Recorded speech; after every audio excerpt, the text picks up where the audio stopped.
안녕하세요. 친구를 잘못 만난 덕분에 인생이 망가져서 이렇게 사연을 보내봅니다. 5년 전에 남편과 헤어지고 서울에서 혼자 살고 있는 40세 여성입니다. 고등학교 때 알고 지냈던 친구가 저를 깔보고 함부로 대해서 깊은 마음의 상처를 입은 적이 있습니다. 졸업을 하고 다시는 얼굴을 마주칠 일이 없을 거라고 생각했는데 결국은 만나게 되더라고요. 이번엔 저를 무시하고 제 가정까지 파탄내는 용서할 수 없는 짓을 저질러서 이렇게 하소연이라도 해보려고 합니다.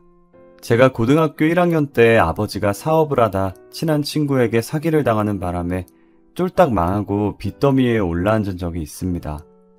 단독주택에서 남부럽지 않게 살던 저희 집은 알거지가 되어서 가진 재산과 집을 전부 날리게 되었습니다. 하루아침에 빚을 갚느라 월세방을 전전하는 신세가 되어버리니까 악몽이라도 꾸는 것 같더군요. 저희 가족은 인복이라는 게 없나 봅니다. 중학교 때부터 아버지의 절친이었던 분이 전망이 좋은 사업이 있다면서 투자를 하라고 권하셨거든요. 아버지는 친구만 믿고 거액을 투자했는데 친구분께서 처음부터 돈을 노리고 아버지께 거짓말을 했던 것입니다. 전 재산을 날리고 빚까지 지게 된 아버지는 실패의 충격에서 헤어나오지 못하고 날마다 술만 마시게 되셨습니다. 몇 달 만에 알코올 의존증 진단을 받게 되셨고 생계는 전업주부였던 엄마가 보험 설계사 일을 하면서 어렵게 꾸려나가고 있었는데요. 친구들이 간식을 같이 먹자고 할 때도 빈약한 주머니 사정 때문에 핑계를 대고 집으로 돌아와야 했습니다. 제가 가장 비참해질 때는 학교에서 여러 가지 이유로 돈을 내라는 고지서를 받을 때였는데요. 엄마 혼자 동분서주하면서 일을 해도 매달 생활비를 맞추기도 어려운 형편이었기에 저는 차마 고지서를 엄마에게 보여주지 못하고 숨겼습니다. 그러니 저는 급식비나 학급비 등을 반에서 가장 늦게 내는 염치 없는 학생이 되어버렸습니다. 2학년이 된 뒤에 수학여행 경비를 내라는 통지서를 받았지만 엄마에게는 비밀로 했습니다. 그 대신 담임 선생님을 찾아가 핑계를 댔죠. 선생님, 드릴 말씀이 있어요. 뭔데? 말해봐. 수학여행 안 가려고요. 아니 왜?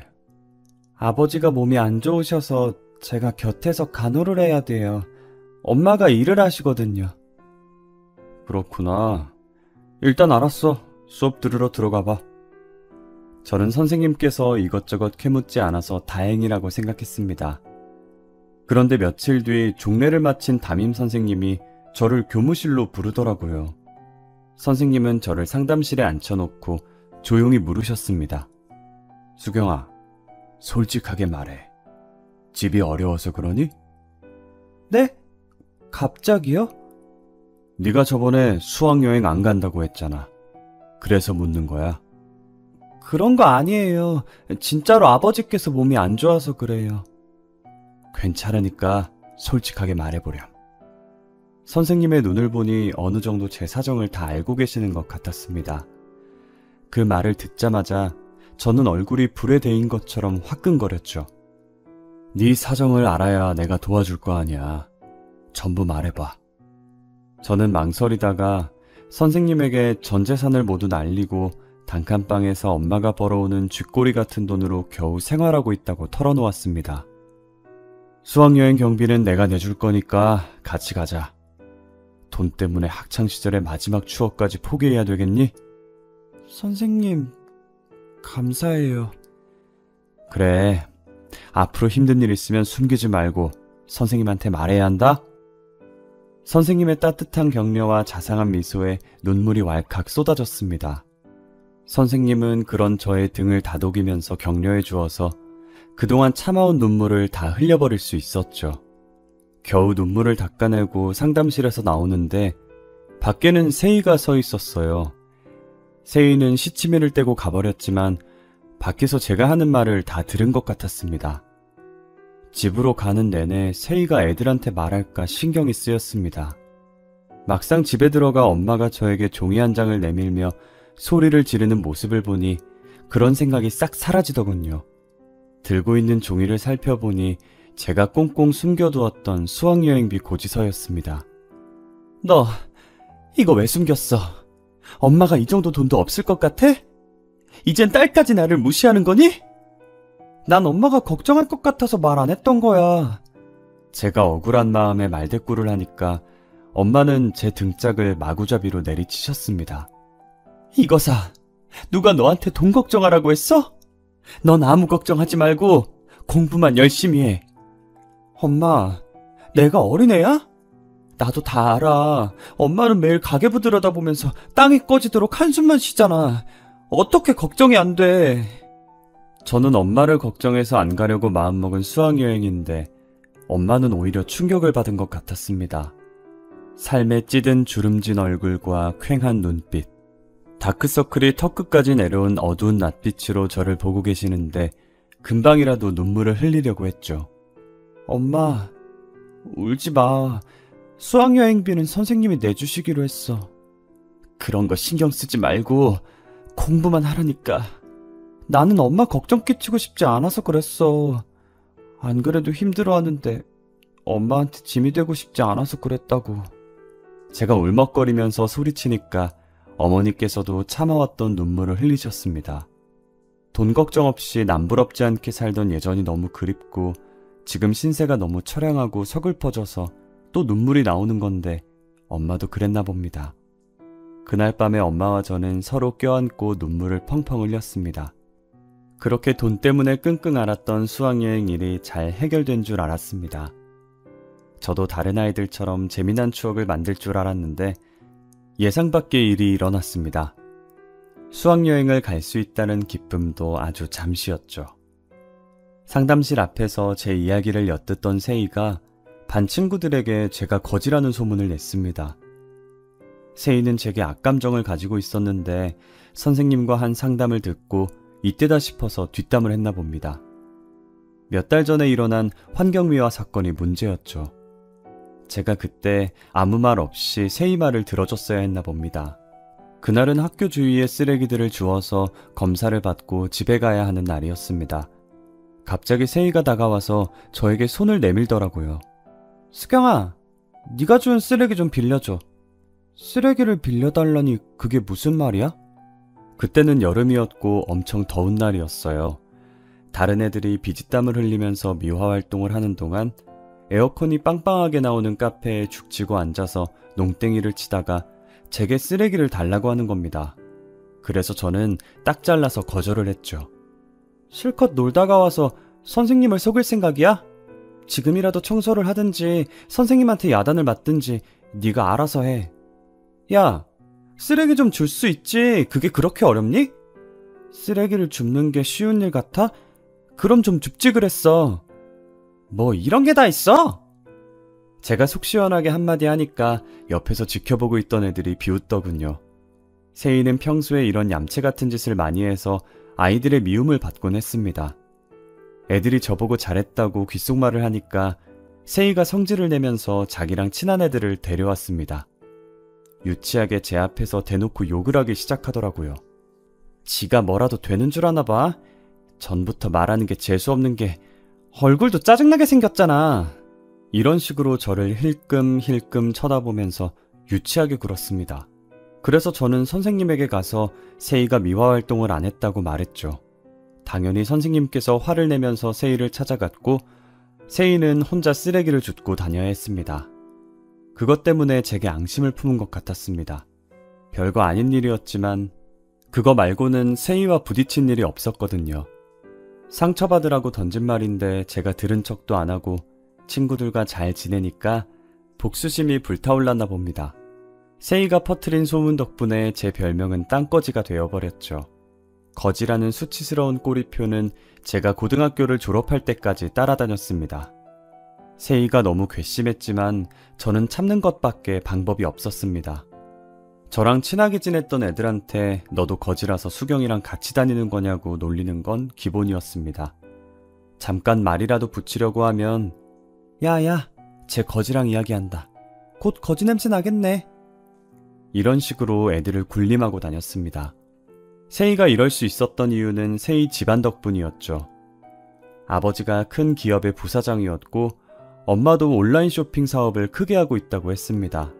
그리고 확실하지는 않지만 세희 아버지가 저희 학교 교장 선생님과 동문이라는 소문도 있었습니다. 돈이 많은 세희에게는 친구들이 자연스럽게 따랐고 여왕처럼 구는 일이 많았습니다. 오죽했으면 반 애들이 세희 친구들을 시녀라고 했을까요? 그래서 괜히 세희와 맞섰다가는 왕따가 되어서 집단 괴롭힘을 당할 수 있었습니다. 그래서 저는 졸업할 때까지 세희의 괴롭힘을 견디고 있어야 했죠. 고등학교 졸업 후엔 바로 취업을 했습니다.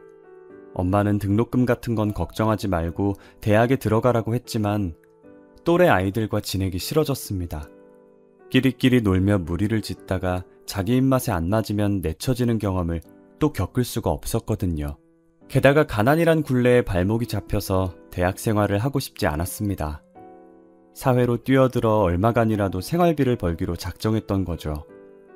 두어 달 동안 여러 회사에 이력서를 내고 면접을 보다가 겨우겨우 한 물류회사의 격리직으로 일하게 되었습니다. 격리를 해본 경험은 없죠? 네, 하지만 열심히 배우겠습니다. 제 말에 면접을 보던 담당자가 피식 비웃더라고요. 여긴 회사지 학교가 아니에요. 가르쳐가면서 일을 시킬 사람이 필요한 게 아닙니다. 순간 저는 말실수를 했다는 걸 깨달았고 이번에도 틀렸구나 하는 생각이 들어서 포기하고 가만히 있었습니다. 좋아요. 창고 관리하는 일이라 크게 어렵지는 않을 거예요. 대신 급여가 좀 약한데 괜찮아요? 네? 네! 기회만 주신다면 열심히 하겠습니다. 그럼 내일부터 출근해요. 그렇게 제 인생에서 처음으로 직장 생활을 하게 되었습니다. 설레는 마음으로 첫 출근을 했는데 면접을 봤던 담당자가 저를 맞이해 주시더라고요. 일찍 출근했네요? 무슨 일 하는지 궁금하죠? 하는 일은 간단해요. 창고에 들어오고 나가는 현황을 파악하고 전표 처리하는 업무예요. 제 면접을 봐줬던 담당자분께서 자신을 소장이라고 부르라고 알려주셨죠. 그날부터 소장님께 업무에 대해서 배웠는데 생각보다 어렵지 않은 단순 업무였습니다. 몇 가지 신경 써야 하는 게 있었지만 금방 적응했죠. 제가 우려했던 인간관계도 생각보다 괜찮았습니다. 사무실에는 소장님과 저, 그리고 창고 관리를 하면서 지게차를 운전하는 직원이 전부였거든요. 어느 하나 저에게 인격적인 모독을 주거나 무시하는 사람이 없었습니다. 게다가 소장님도 굉장히 좋은 분이셨습니다. 소장님과 하루 종일 붙어 앉아서 일을 해보니까 일할 때에는 똑부러지게 하시고 농담이랑 사적인 이야기도 하셔서 금방 경계심이 풀어졌죠. 몇 달이 지나자 소장님도 저에 대한 믿음이 생기셨는지 사무실 일은 저한테 맡기고 다른 물류창고로 현장 점검을 나가는 날이 많아졌습니다. 외근을 간다고 하실 때마다 경기도 외곽으로 나가시겠구나 싶었죠. 소장님이 관리하는 창고가 경기도에도 여러 군데 있다고 들었거든요. 그러다 지게차 기사님을 통해 소장님이 32살의 미혼이라는 사실을 알게 되었습니다. 기사님의 나이는 50살에 결혼해서 애가 둘이나 있다는 것도 들었습니다. 물론 기사님도 제가 몇 살이고 결혼은 했는지 남자친구는 있는지 이것저것 캐묻더군요. 남자친구가 없다니까 물어볼게. 우리 소장 어떻게 생각해? 어떻게 생각하다니 뭘요? 남자로서 어떠냔 말이야. 뭐 저한테는 그냥 사장님이죠. 역시 모르고 있었네. 소장 말이야, 겉보기하고는 다른 대단한 사람이야. 제가 그게 무슨 말이냐고 물어보니까 기사님이 아주 놀라운 정보를 알려주었습니다. 다른 것도 아닌 소장이 제가 일하고 있는 창고를 소유한 땡땡 유통의 회장 아들이라고 하는 거 있죠? 물론 제가 믿지 못하고 어디서 들은 소문이냐고 물어봤습니다. 그런데 기사님이 맞다고 호언장담하더라고요. 에이, 내가 소장이랑 몇 년을 일했는데 그것도 모르겠어? 아, 네. 근데 그건 왜 말씀하시는 거예요? 소장이 수경이 너를 좋아하는 것 같아서 말해주는 거야. 네? 무슨 말도 안 되는... 내가 다른 건 몰라도 여자를 보는 남자 눈빛만 보면 느낌이 와. 소장이 수경이 너를 좋아하고 있어. 분명해. 설마 그럴 리가요. 소장님이 왜 저 같은 여자를 마음에 두겠어요. 틀림없다니까. 너를 보는 눈빛에서 애정이 줄줄 넘쳐 흘러. 내 말을 믿고 잘해봐. 갑부진 며느리가 될 절호의 찬스야. 저는 기사의 말을 전혀 믿지 않았어요. 물론 소장이 제게 잘 대해주는 건 사실이었지만 어디까지나 같이 일하는 부하 직원에 대한 배려라고 생각했죠.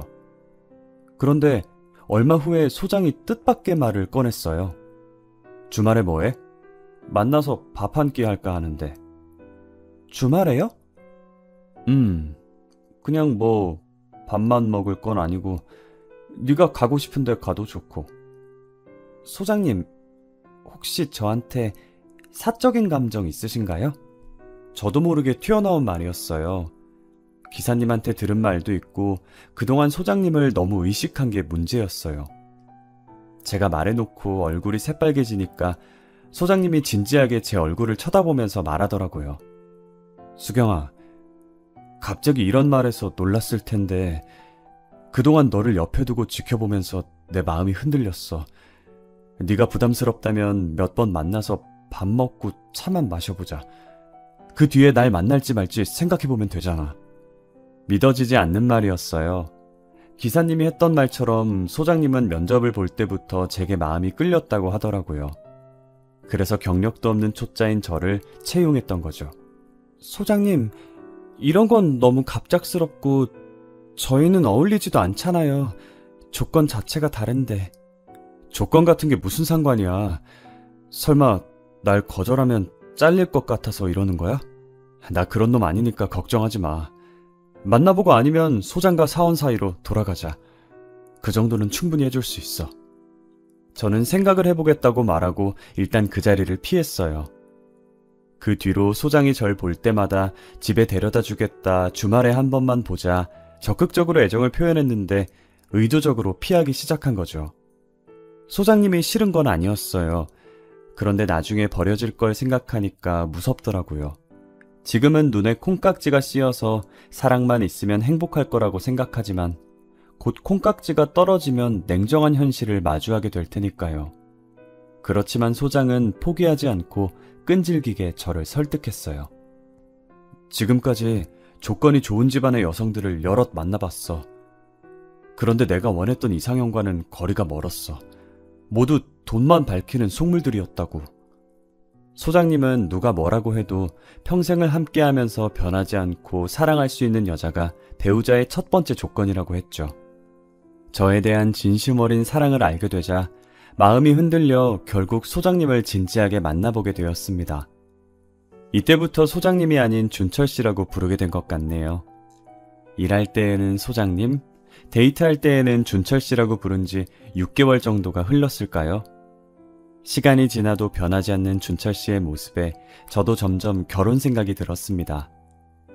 평소처럼 경기도 외곽을 드라이브하며 그가 하는 농담을 듣고 있는데 준철 씨랑 결혼하면 어떨까, 얼마나 행복할까 하는 상상이 들었습니다.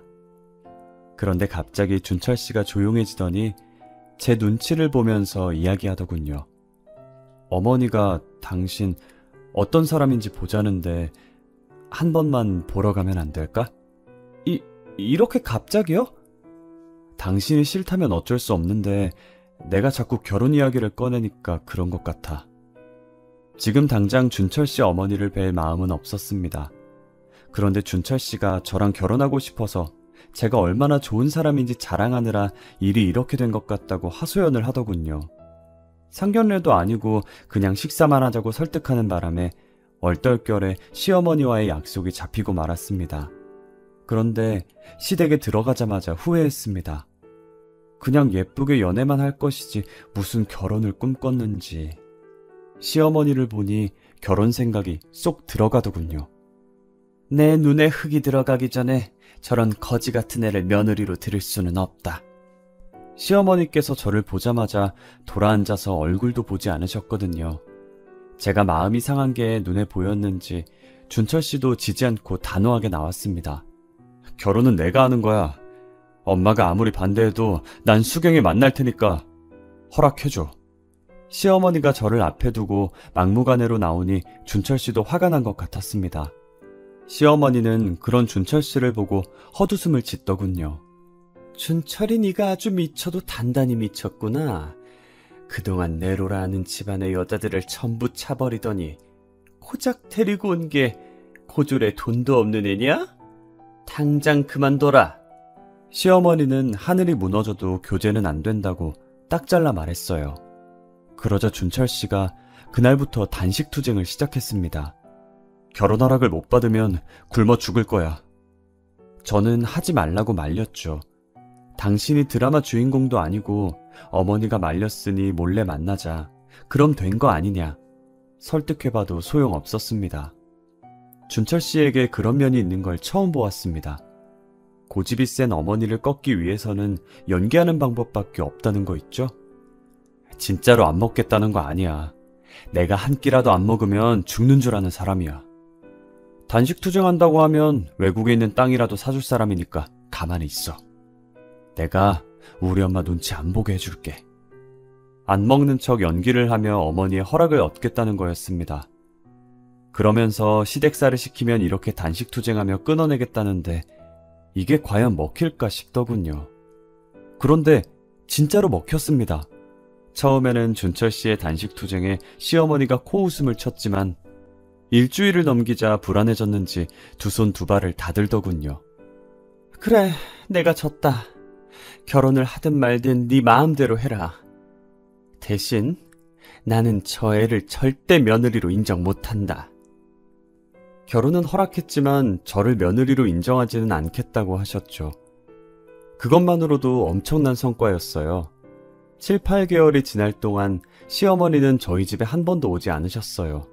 하지만 2년 후에 제가 애를 가지자 시어머니의 태도가 조금씩 달라지기 시작했어요. 몸은 괜찮은 거니? 홀몸도 아닌데 매사에 무리하지 말고 조심하거라. 네, 어머님 걱정해 주셔서 감사해요. 그리고 이거 최상급 한우라고 하더라. 뭐니 해도 잘 먹는 게 최고야. 진짜로 감사해요. 어머니한테 이 귀한 걸 받을 줄 몰랐어요. 너한테 주는 거 아니고 뱃속에 있는 애한테 준 거다. 우리 준철이 애니까. 시어머니는 냉랭한 표정으로 한우 세트를 주고 가셨어요. 애는 괜찮냐 연락을 주시거나 음식을 가져다 주실 때마다 제가 온 정성을 다해 감사의 표현을 했죠. 시어머니를 볼 때마다 늘 웃으면서 사근사근 대해서 그럴까요? 그때부터 저를 향한 시어머니의 마음이 열리기 시작했고 아들을 낳자 시어머니는 처음으로 활짝 웃으며 좋아하셨어요. 그 뒤로 내심 저를 며느리로 인정해 주신 것 같더라고요. 시어머니의 냉대에서 벗어나 아들을 키우면서 살아보니 너무 행복하고 좋았어요.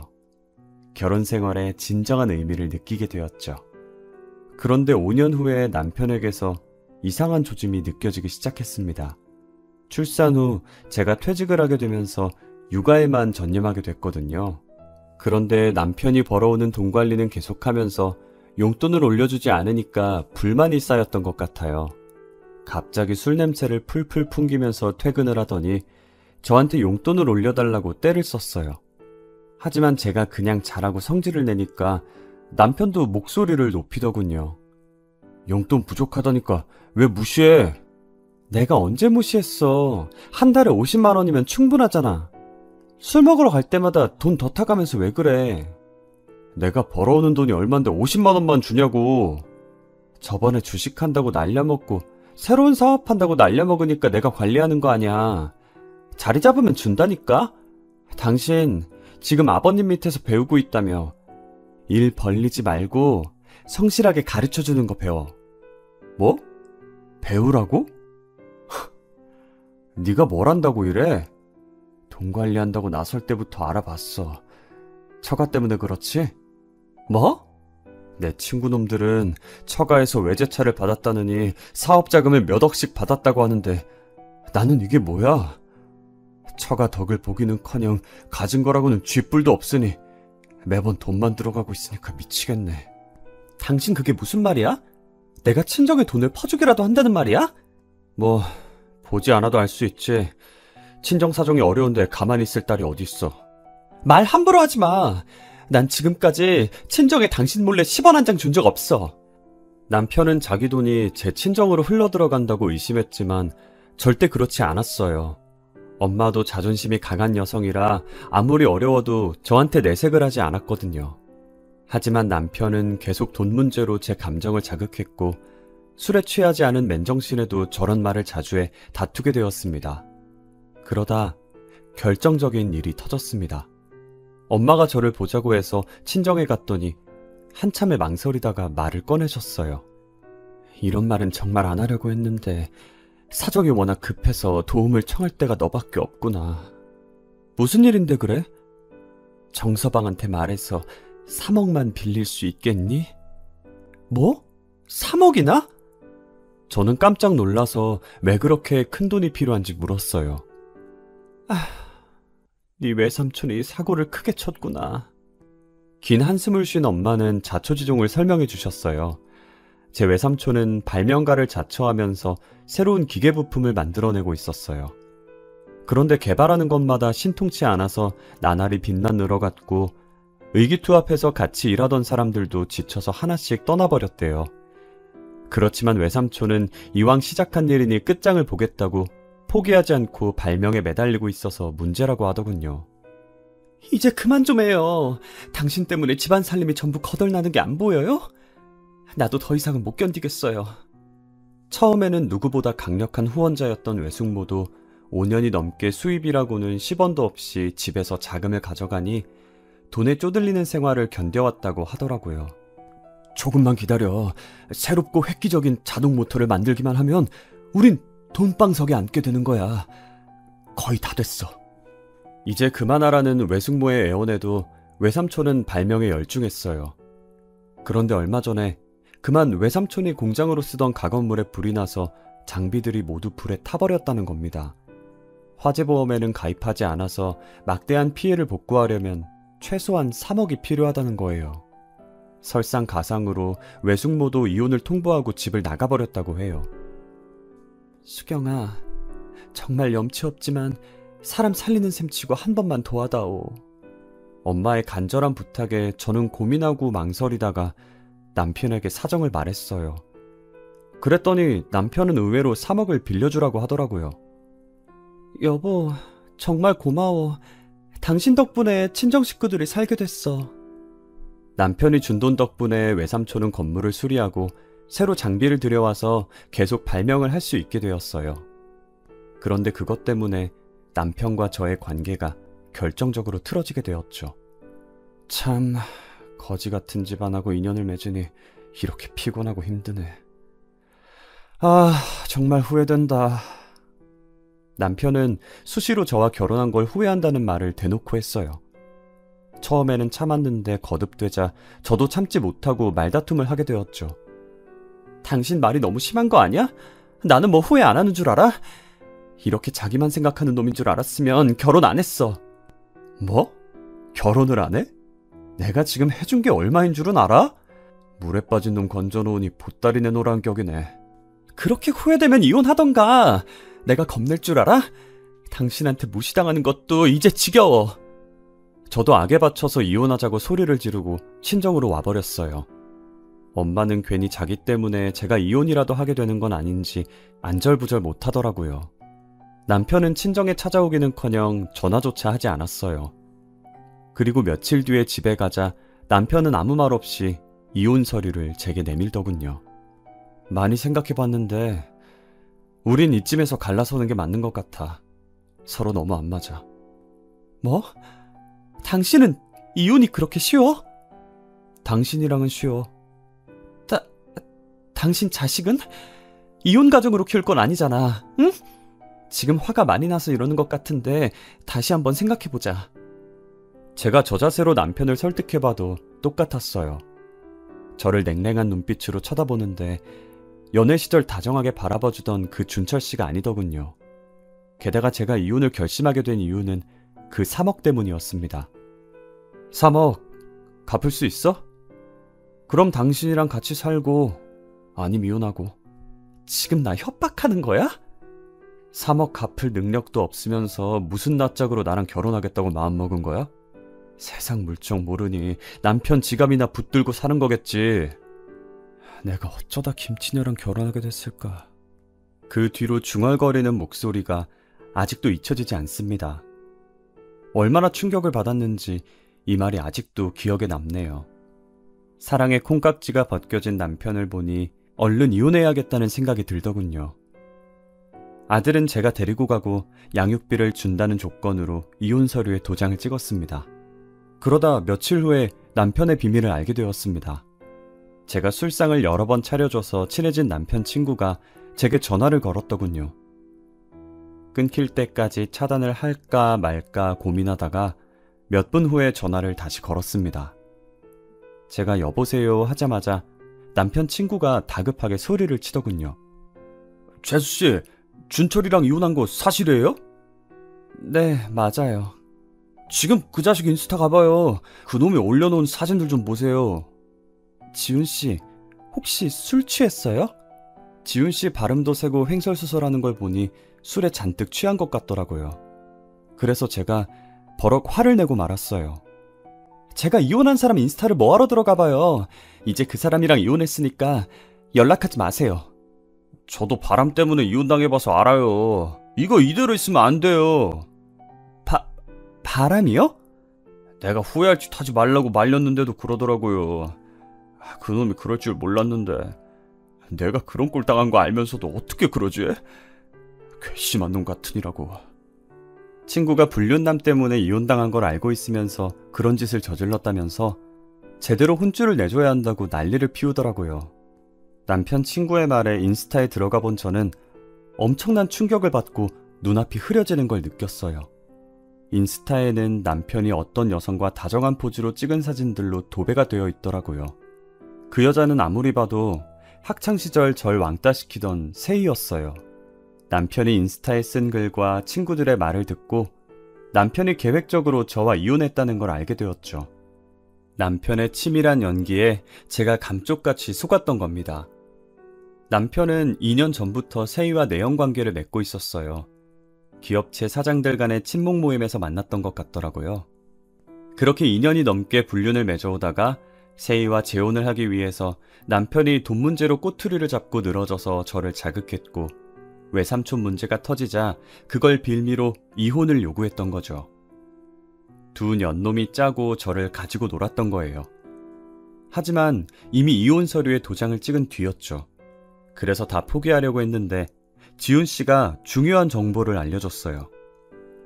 아니에요. 아직 이혼 서류가 처리되지 않아서 남편과 상간녀 상대로 소송이 가능할 거예요. 지훈 씨 말만 믿고 지푸라기라도 잡는 심정으로 만날 수 있는 변호사는 다 만나봤어요.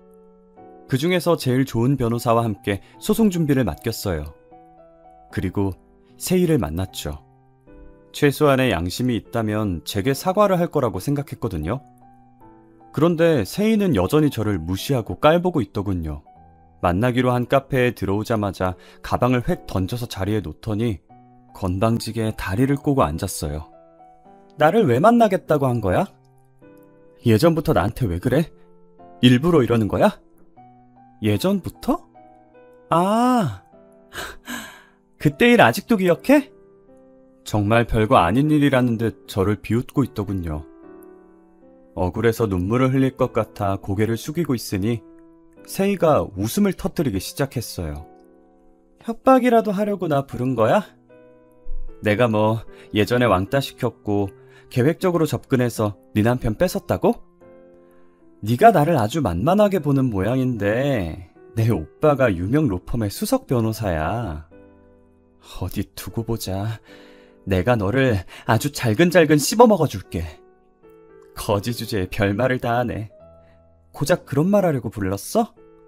전혀 무섭지 않다는 표정으로 절 보더니 획 나가버리더군요. 저는 불꽃이 튀는 눈으로 그녀를 노려보면서 전의를 불태웠습니다. 그런데 소송은 생각보다 오래 끌었어요. 그래서 소송이 끝나기도 전에 남편과 저의 이혼 절차가 마무리되고 말았어요. 한마디로 저의 패배였죠. 이혼하고 남남이 되었는데 전 남편이 뭘 했든 따질 권리가 저한테는 없다는 거예요. 전 남편에게 바보같이 속은 제가 어리석었던 겁니다. 그렇게 조용히 아들만 키우면서 억울하고 분한 마음을 달래가고 있는데 다행히 외삼촌께서 하던 발명이 초대박을 쳤습니다. 그렇게 공을 들이던 획기적인 전동 모터 개발에 성공한 겁니다.